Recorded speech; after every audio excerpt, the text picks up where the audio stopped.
And he's one of the few people that lives kind of like within reach of some of us. He lives in San Luis Obispo. So welcome, Dave, um, and welcome everybody. Uh, Dr. Watkins, I discovered him. I subscribe to LGBTQ Nation, LGBTQ plus Nation, and he was the 2020 Hero of the Year. And what a hero he is. I mean, he's a real hero. He's the real deal. I mean, Yeah. he's been working for people, working with people, helping people, with HIV, AIDS. And then when COVID hit, establishing space for people who were underserved to find refuge and treatment. And his resume is just way too long for it now. It gets longer every year we have him. There's like more. Um, and so he's just a gift to us, and I feel honored that we have had him every year since 2021.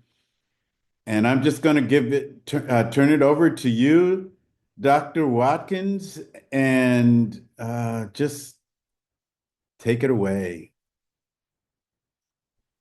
Thank you, Dr. Moore. Hello, everybody. So happy to be here again. Uh, what time? The last time that we spoke, it was quite different circumstances. I was thinking back to the last conversation that we had, and what was going on at that time, and we here we are yet again. Somehow we made it to 5 years since that lockdown, that fateful time where everything shifted, in a very particular way. And I think, drove a lot of us to use these digital platforms, drove a lot of us to find different ways to stay connected. And so it's interesting that here we are 5 years later, and it was just a couple months ago that we celebrated or marked the 5 year anniversary of the lockdown. And at my job, we've been thinking about this a lot. Think back to the lockdown in New York City when it happened, that first lockdown. For the first 3 months, over 28,000 people died, and just like what that looked like. And just acknowledging with the group, everyone, in our group at the health department, just to take the time to do that. There aren't big memorials, there aren't big monuments to what happened during COVID, but we definitely wanted to make that time to mark that and to name, who and what we lost and what we all went through during that time, to reflect on some of the difficult decisions that we had to make, and to really just understand like how many of us have been marked in some kind of way, changed.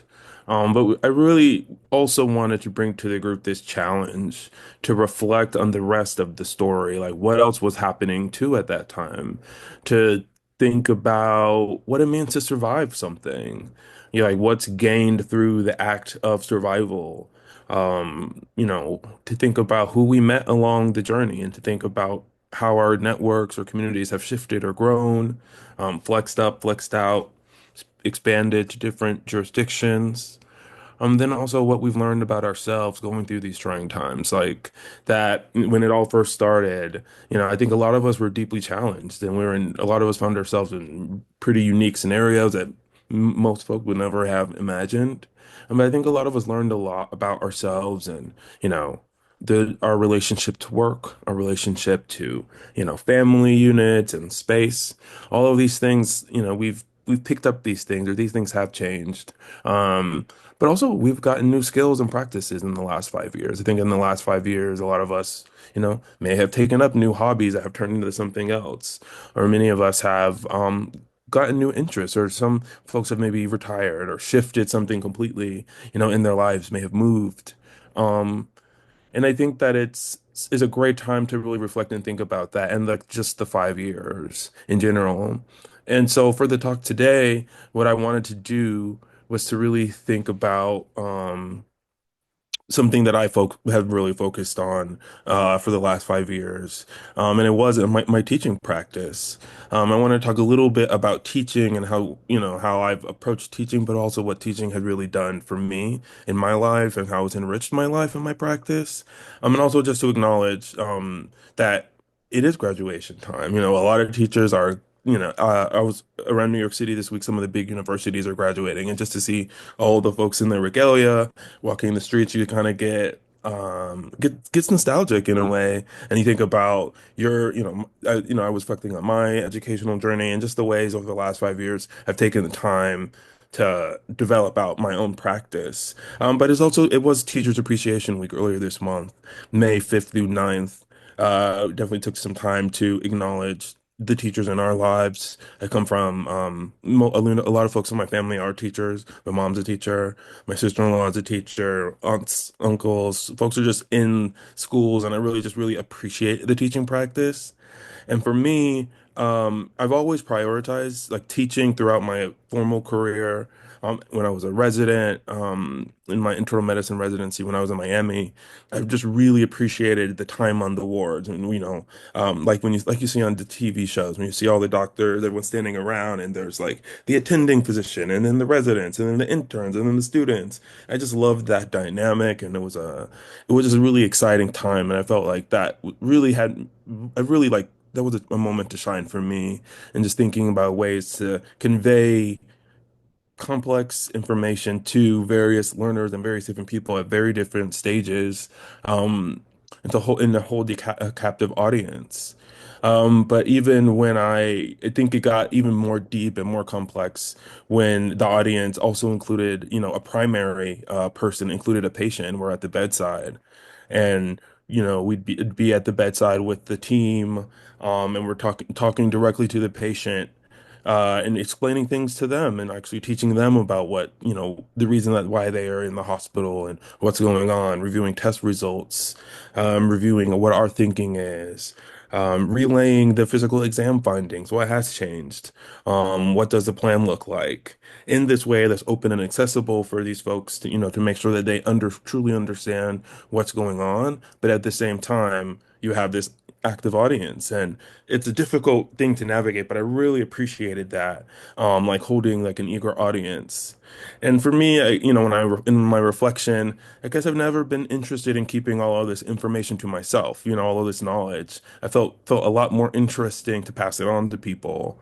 But 5 years ago, when the COVID pandemic hit, and I realized that there's a whole different big challenge that I was going to have to face, and that the world would face. I really thought about wanted to lean into and think about education a little bit differently, because it wasn't just about teaching folks how to do this thing. It wasn't just teaching a young learner how to be a doctor, or how to think in the way of a doctor. It felt like something different. It was not just, I knew that I would need different skills and frameworks and mindsets to be able to go out and talk about a brand new virus that folks have not heard about, to be able to explain and talk about a vaccine that is new to the world that was developed, and to really just kind of unpack some of the many different barriers, and specifically around the way that people are thinking, their belief systems, but also understanding that education is a site of the culture war. There is a lot of misinformation and miseducation that's contributing directly to the way that people are showing up, and responding to public health threats and challenges. And it felt like at that time, anything and everything that I could do to get myself better and to really formalize my understanding of teaching felt important.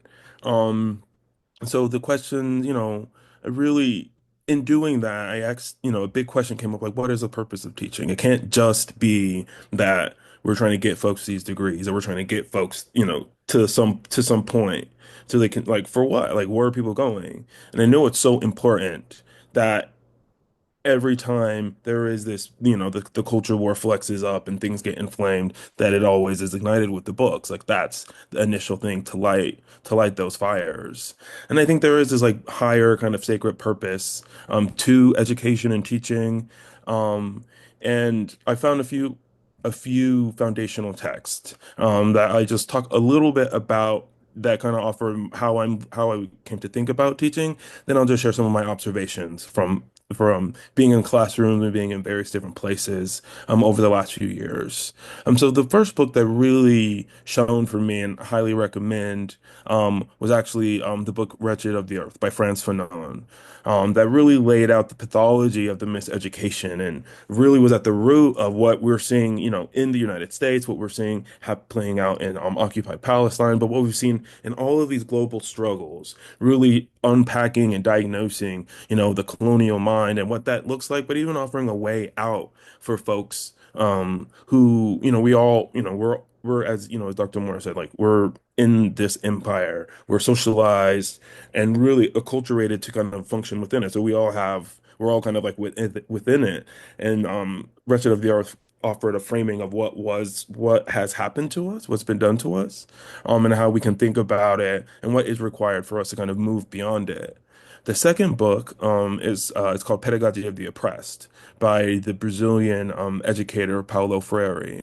And that book is so amazing, and it really lays out the like what the pathology the path the like the pathology of this miseducation and how we look at education in this very kind of one direction way, right? It's kind of top down, like the teacher is in the room, you're pouring into the students, this kind of banking model. And Freire offered a very different vision for what teaching can and should look like, and really how teachers can show up with something to learn from students and how it's a dynamic, engaging process in ways to really encourage like free and critical thinking versus training folks to just absorb and not really analyze and unpack what, the information that's being presented. And the third book that was really foundational is by Bell Hooks.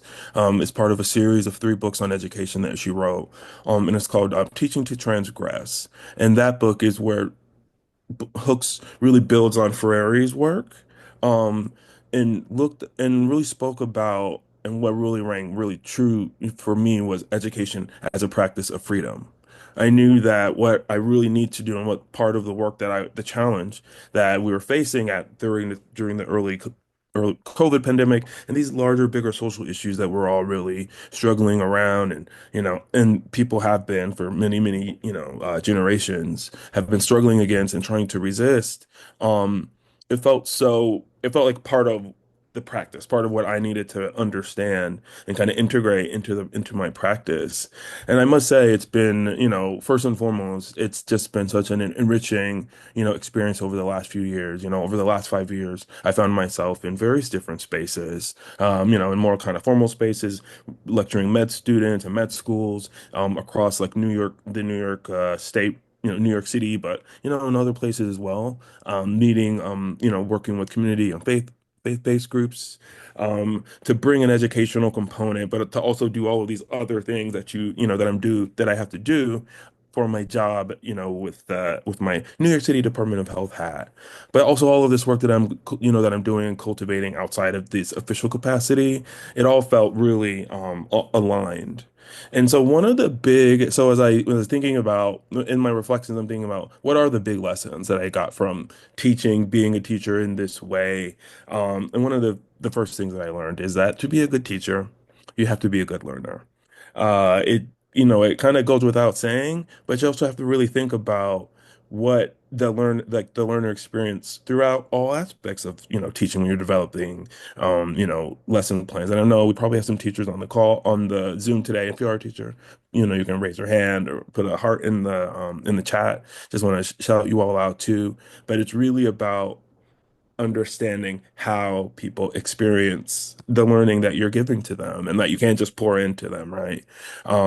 It's really about how you yourself are learning the new tactics and the new techniques.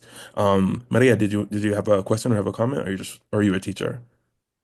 I'm an educator. Lovely. Thank you.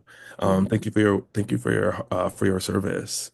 Um, To come to this understanding of how the teachers and students can have can have something to learn from each other. But also in medicine, part of our training, we're like we sign up to be lifelong learners because you finish your medical training, but the medicine keeps building. We learn new things, we have new different practices, new medications come out, and so that was essential for it. But it felt like I'm not just trying to keep up with the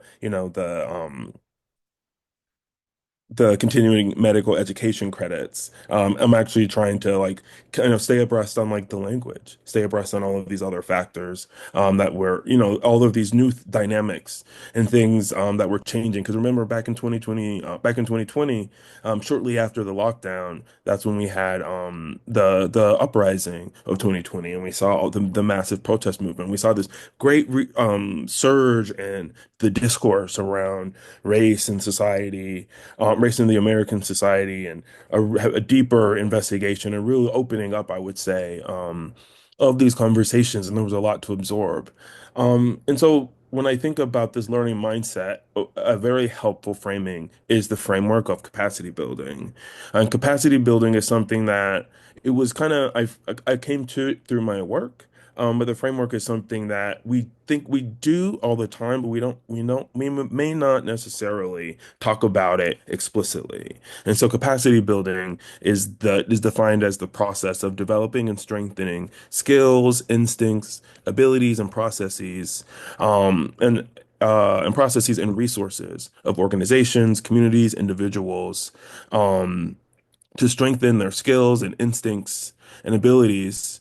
Um, to adapt and to thrive in a fast changing world. And it felt so urgent to really think about it in that way. I don't know much about, old dogs, but I know that older adults can learn. And when we think about living in the modern world, living in, post 2020, but even, in the 21st century, how fast technology is changing, we all have to, and so it's really about how we can in all of us being engaged as learners to learn what are the new things that are out there, where are people, but for our communities, for the young people in our lives, so we know what they're doing when they're on their screens, so we can at least understand it and help folks navigate it safely. But I also think about our the older folks in the room, our seniors and folks who the rise in scams against folks like this, it's a true danger.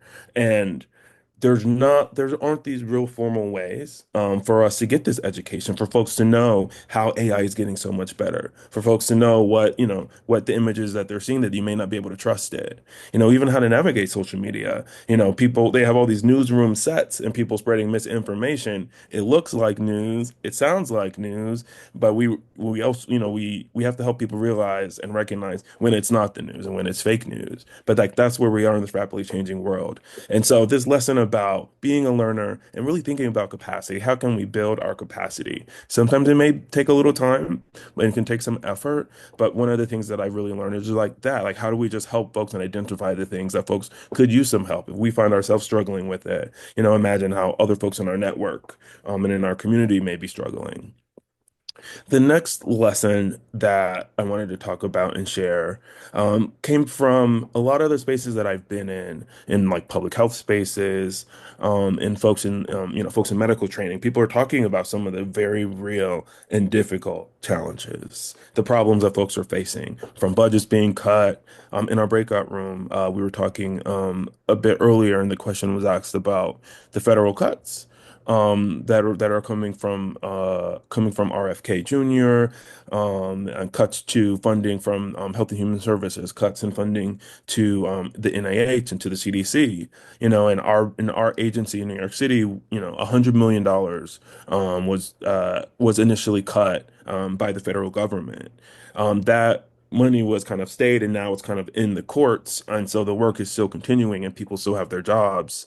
But this is a big issue. It's a big problem. And what I realized in this work is how, and yes, it is challenging. Yes, it is hard. Yes, it is frustrating.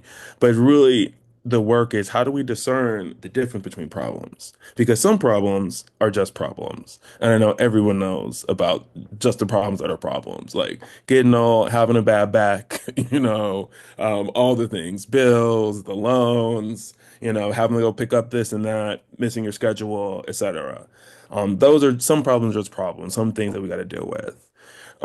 And not every problem is your problem. A lot of life is, we're in life, we find ourselves confronted with many problems. They're coming at us from all different directions. And sometimes they're not, that's not your problem. So I just really want to acknowledge that. But the real thing is how do we refine our ability to determine when a problem is a good problem.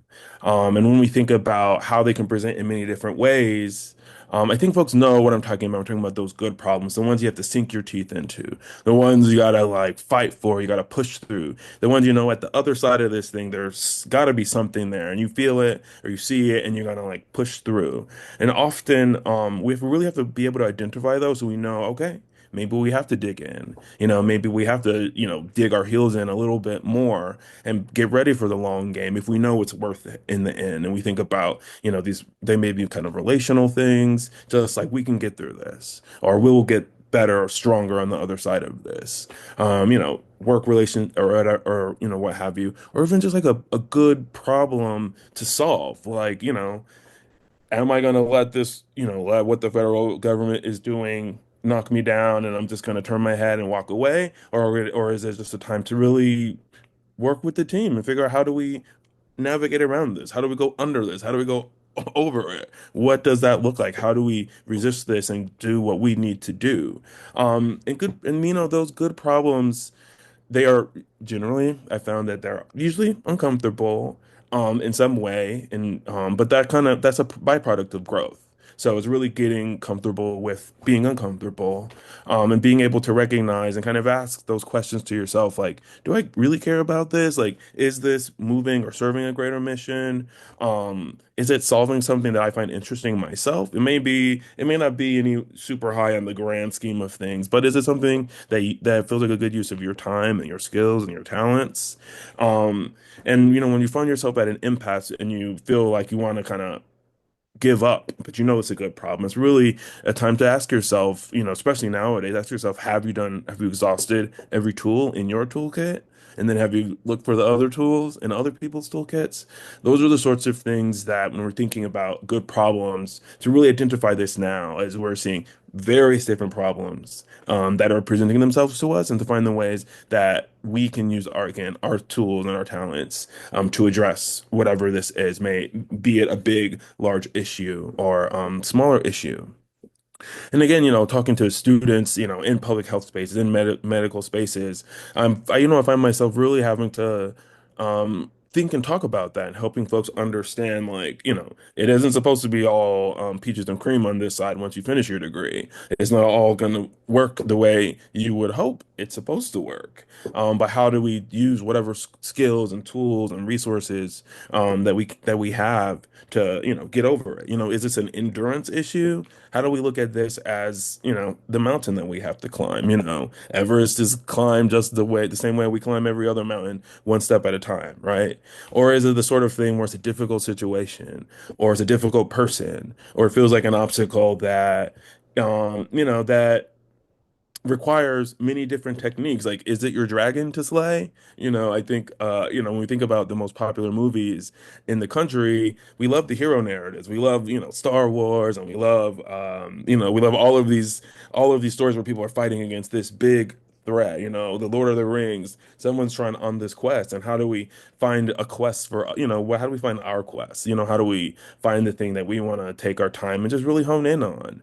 And we may not be the ones to topple the whole thing, but how do we, take our time and energy to really, take, take our do our part in the larger whole, and then in the larger scheme of things. And how do we do it with joy? How do we find ways to know that this is the work, this is what it looks like? It's never been easy. Looking at all of the examples in the past, but how do we make sure that we keep the space again to understand what it is we're looking at, to call it the absurdity of the situation that we're in, to actually like defiantly laugh at how ridiculous it is that we're dealing with this situation, how ridiculous it is that this is not normal. None of this is normal. We shouldn't be seeing and experiencing the things that we're seeing. We shouldn't, these things should not be normalized. Um, and I think we have to make the time to say that out loud to really understand and hear that so it can help us feel like we're not going crazy. It's, we're fighting a crazy world, but, and to say that. And so for us to really be able to kind of move beyond the you would think and mourning for what the way things could be or should be to really just, for us to focus and, and look at the problem, at hand and find the ways, again, the ways that we want to attack this. The next thing that I think that teaching really tells is just understanding how to play well with others, meeting and working with folks and accommodating different learning styles, but just working with people across difference. Being in classrooms where people may not all think or believe the same way as you, finding ways to talk about difficult issues and make space. Um, that's what teaching has really helped teach. Has helped me learn through this teaching practice.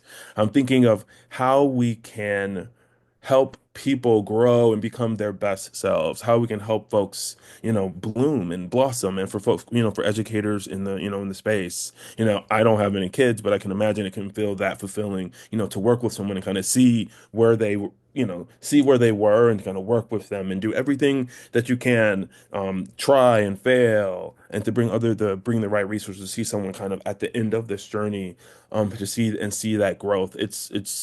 It's such a rewarding and fulfilling part of the work, and and just learning how to work with others in these various different ways. Teaching is so helpful for that, because again, it really help you model. Very useful skills for community organizing. And I think the last thing that I learned that I wanted to share from this teaching experience is that in times of uncertainty, we cannot forget that we have to tap into our imaginations.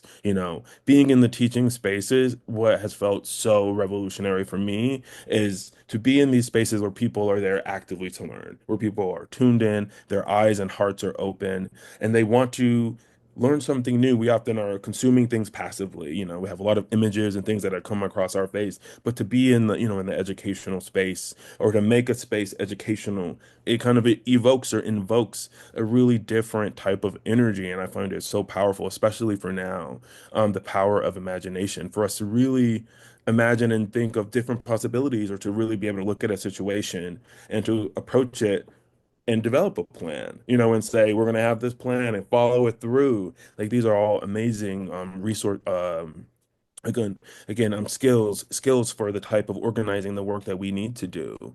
It's a great time for imagination, for how churches can show up differently, like in this space, and you're seeing all of the examples, but also how we can show up for folks and what families can and do look like. We often think about, family.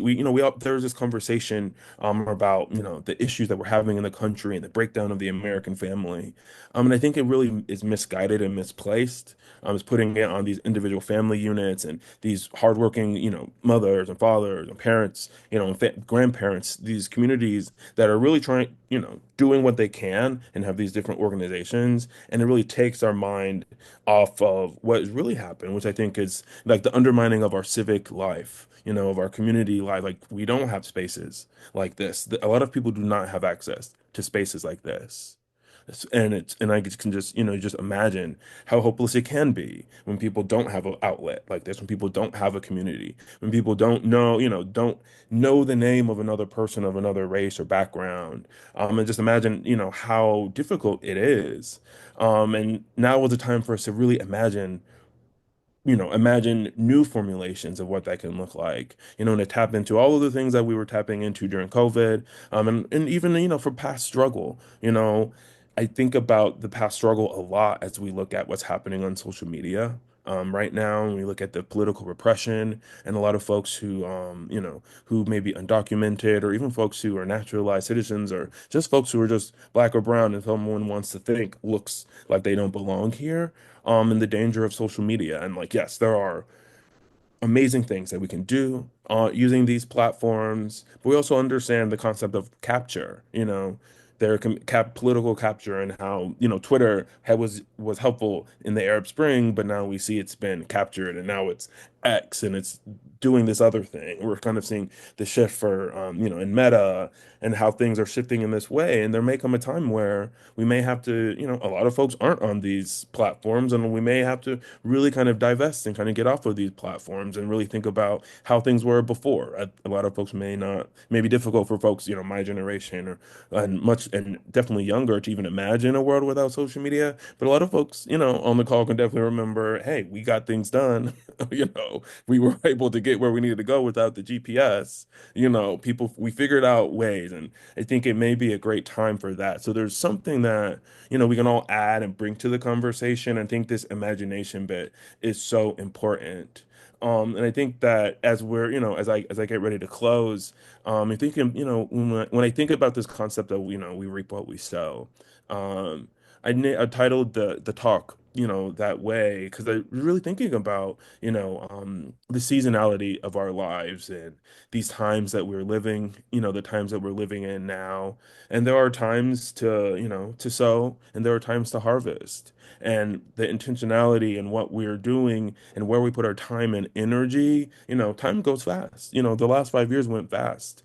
And, I, made this decision, 5 years ago. I was like, figure out how can I get this teaching thing together? What's this approach or whatever? And, 5 years have gone by, and I've been able to really do this thing, and it's just ticking away day by day, talk by talk, event by event, and really encourage, everyone here on the call, to really think about what they can do, and how you can start that today.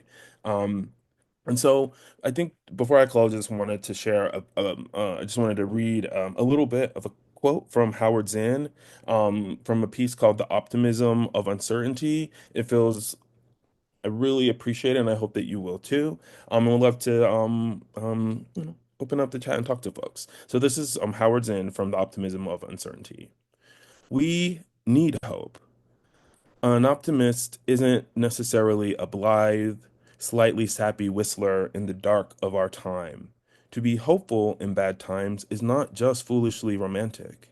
It is based on the fact that human history is a history not only of cruelty, but of compassion, sacrifice, courage, kindness, and kindness.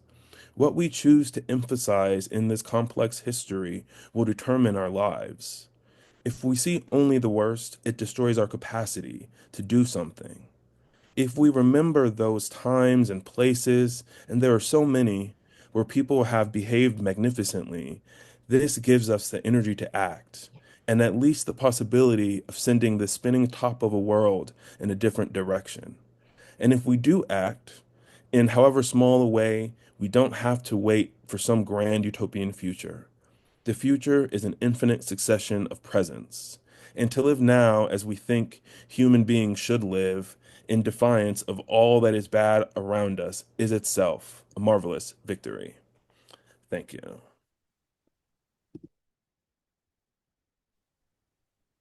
Julian, thank you so much. Um, that was amazing. You're so easy to listen to, and you said so much. That was amazing. I see that there's multiple hands up already, and I have my thoughts as well. So I think I'm going to save my thoughts and go ahead and give the floor to Brigitta.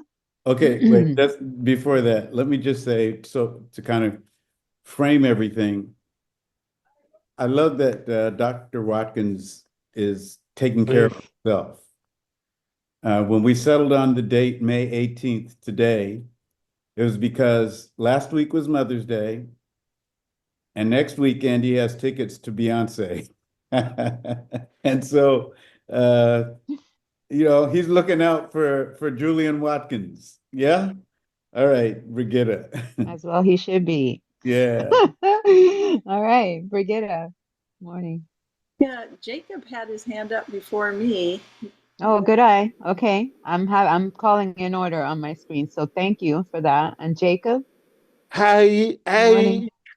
good morning. I appreciate your thoughts. I have a quick question. There's a hospital in town that Robert did has not done a very good job showing people with disabilities. I have offered training to their staff multiple times on dealing with people with disabilities, and they never respond to my calls. How would you go about forcing the issue? Should I have 50 people call them and ask them to let me do training? Should I just ignore the issue? Should I try to email, talk to Doug, those individually? How would you get a hospital to respond to a call for training? Thanks. That's a great question, Jacob. The question of helping getting a hospital to provide trainings for you specifically, or for broader trainings for For people. people with disabilities, I'm an organizer in town and I provide training, Gotcha. and I have not been able to get this hospital to let me come in and provide training. Yeah, so I would say for a specific hospital that you're trying to get into, usually there would be some specific contact or some office that you would work through or work with to get into the hospital. If you find resistance at that hospital, I would also think about different tactics. I think working with folks, like you said, getting many people to email, or also just working with working through an organization that may have a relationship, maybe another avenue. Okay, thank you so much, and I appreciated hearing from you today. Thank you for your question. Jacob, Brigetta. Well, I love everything you said, Julian, and I wanted to add to it that when you first started talking, my very first thought was that you said education must be more. And my first thought was that education is really nurturing. And and I was thinking of it in terms of, how many children love their teachers because of what their teachers, do with them, and the time and the attention that they give. And I'm kind of sorry after coming after Jacob that he doesn't get perhaps all of that some other people do. But I also thought of it in terms of like adults. And now when we look at things on the internet, we try to learn things in books. We try to learn things from speakers. That again, it's somewhat of a nurturing thing in that we feel reassured, we feel comforted. That oh my gosh, I didn't know what to do. I have whatever high cholesterol, and now I learned, oh, I can do something, and I can help myself. Or I learned that there's an issue that's important, and I could make a difference after I hear somebody talk about it, and come up with ways that I could help. And so I feel like education, particularly when you have misinformation coming down, and something like with all the talks about vaccines, that for some people it's very reassuring to hear that no, you know, some of the stuff that we've been afraid of for years, like autism, you know, that that's not true. On the flip side, I think for some people, the misinformation is assuring in that they feel, oh, good, you know, I don't have to worry about all things I didn't do that you know, people say I should do. I don't have to worry about that because somebody who I think might be an expert just told me it's okay. So, you know, in both senses, I feel like education can be a comforting thing to the person who's getting it. Absolutely. And I think educators therefore have a responsibility. Yeah. I think they should feel good Linnea, about themselves. that's what, yeah. Linnea? They're wonderful. I must have accidentally hit the hand button. Oh, I see. I thought you were anxious to say something. I'm sorry. I am anxious to share.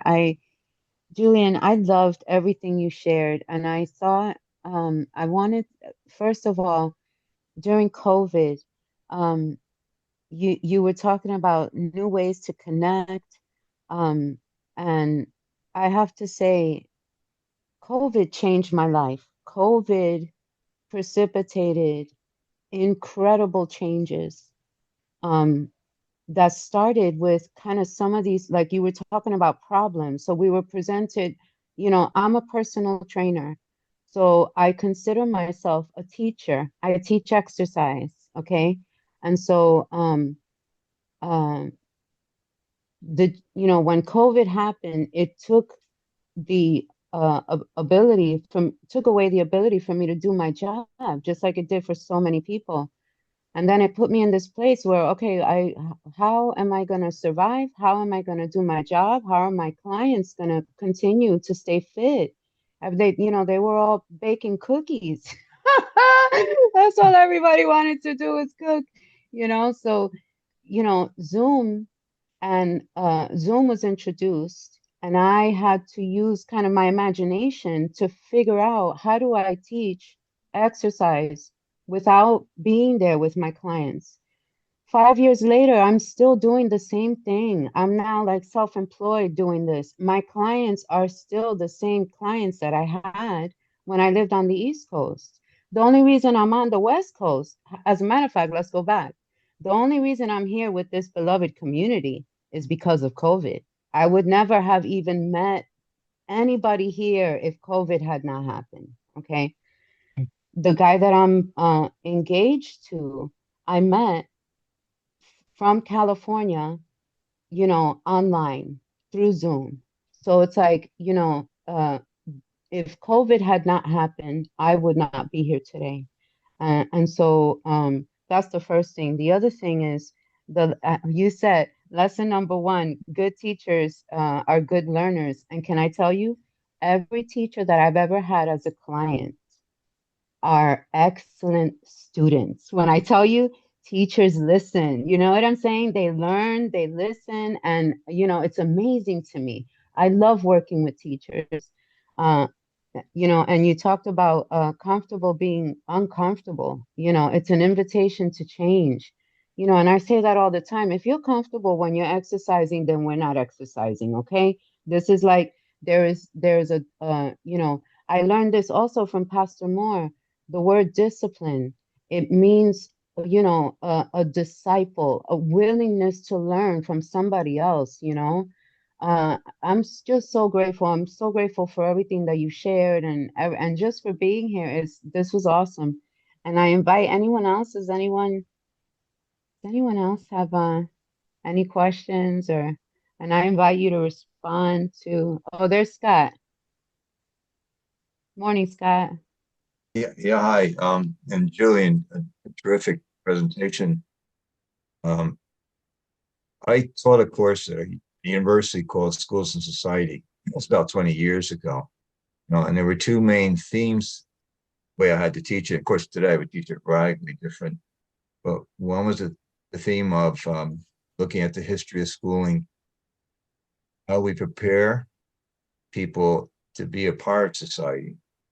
Um, we enculturate them one level. And intention with that was they become learners and critical thinkers, how they need to pursue new ideas, new feelings, new values. And the problem for me has been, how on earth do you balance those two things? And somehow we have to have commonality to be a society.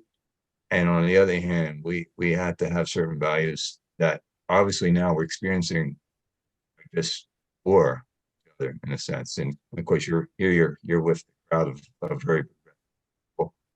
And I really don't know. I mean, I feel this anger, not toward all Republicans, which I should never feel. And it's interesting because you and I are apart in age as well. We've had different experiences, but so I guess the question is probably unfair, but how do we balance that? What can we do to balance? I'm not sure how to balance it. Maybe this question even makes sense.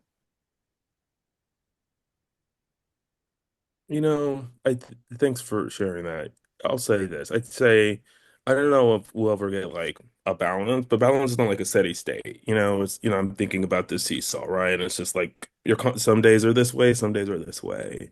I think it's just allowing ourselves like it is a ridiculous and frustrating situation, to see this sort of collapse that is happening, to see like the kind of man-made destruction and all of that stuff. It is frustrating and it is infuriating. And I think we can't not say it just because. But I think it's also making sure that we don't just hone in on that alone. And I think that we do remind ourselves of, the beauty and the brilliance and the wonder in that remains in this world, no matter how bleak. Like there is a sense of wonder, in that, there are problems to be fixed, and there are some great things that ways that we can contribute and ways that we can really help move these things along. And I think, some folks calling is to change hearts and, some really, hearts and minds. Some folks calling may not be that. Some folks calling is something different, but we all have a piece in it. And I think it's just making sure that you can name how absurd all of this is. Especially when you think about how the language is like, home of the free, land of the brave, and it's like, wow, you know. But also at the same time, there is this dream, the scene that we all are working towards that like a lot of folks, you know, before us and like, that who passed us this baton to be better, to be bigger, to really have, I think that there was a big-heartedness about the United States at some point. I don't know, maybe just growing up in the South and and just watching, TV and things. It felt like a big-heartedness thing that I think is lost now. But I think a lot of who folks do remember that, I think a lot of folks, do remember that. And I think we can only get that back if we ourselves are like putting it out there, like how can we kind of, show our big hearts and show up for folks in this way. And I think that's how you kind of find the balance. But it's not, there's no one way to do it. I think it's just every day, like how can I show up with holding all of the things. Julian, Thank you, Julian. I want to ask you, you'll probably remember, but the first time we heard from you back in 2021, you talked to us about the story of the prodigal son, and you presented it in a way that I certainly had never really thought about. You wanted us to question why someone would feel like they needed to leave home. Uh, and I knew you probably drew from a deep place when you talked to us about that.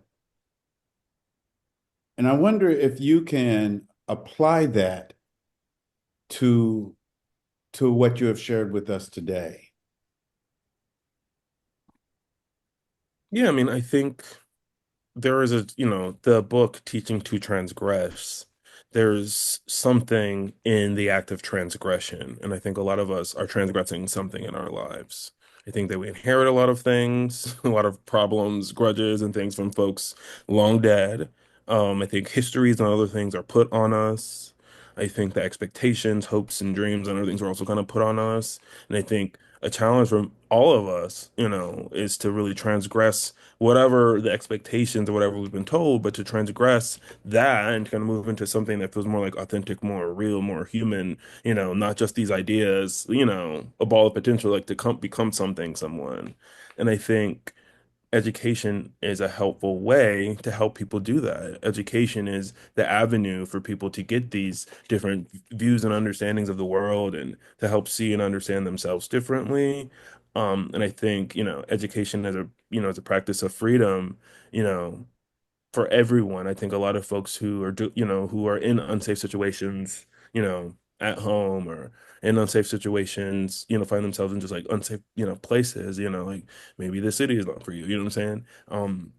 That education can be, it's not the only pathway and it's not even formal ways, but there's an education that you can get from people and um that can help make that transgression, like that moving through and past and over this thing to kind of your more authentic purpose or sense of something that may not align with what people have expected for you.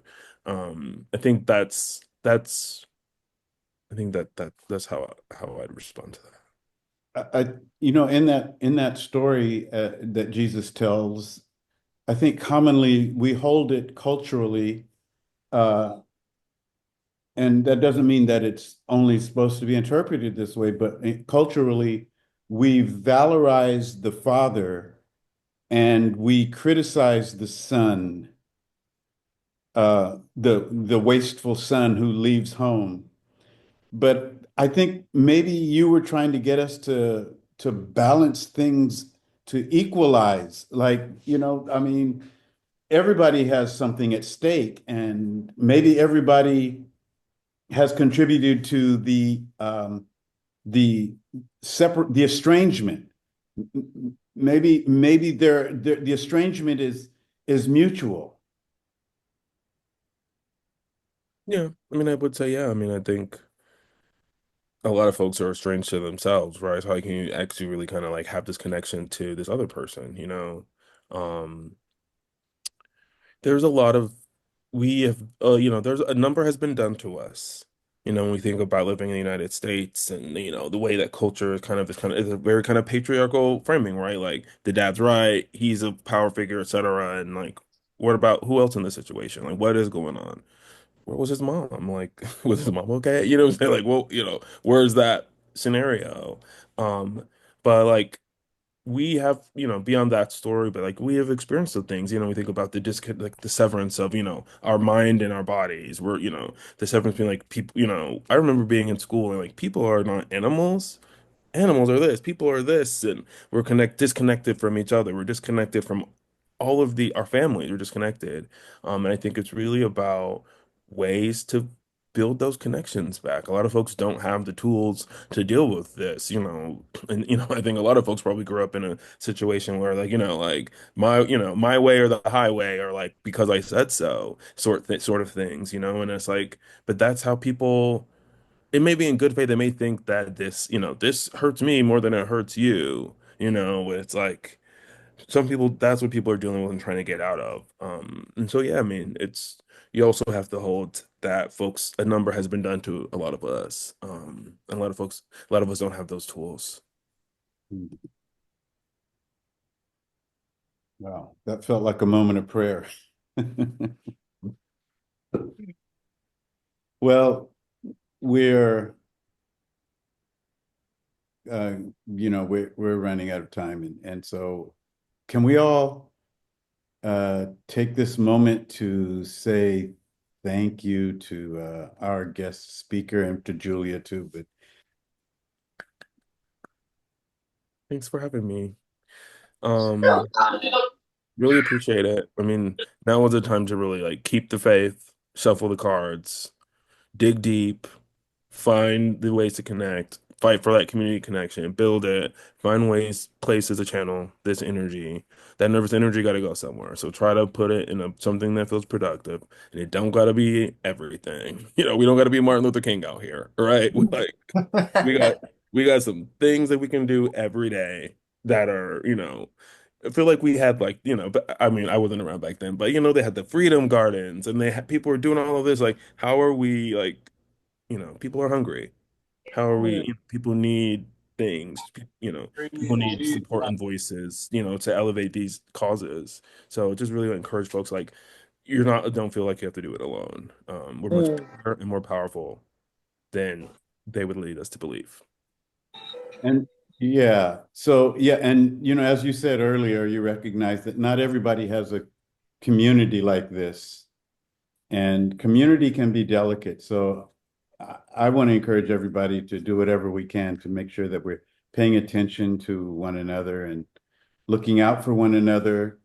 I mean, one of the reasons we do the thing on Wednesday nights is so that we can check in ways that where we run out of time on Sunday, that we can, just hold one another up.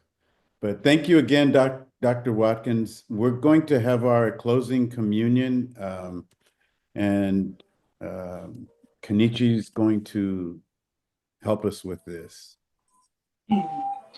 Can I just say something really quick, Kenichi? I'm sorry. I just wanted to say, God bless you, Dr. Watkins. I just love listening to you, and I feel so, so blessed. Keep doing what you're doing. I want to call you my brother in Christ, and I just love you and all of what you're doing. Thank you so much. Same. Amen. Blessings, Doctor.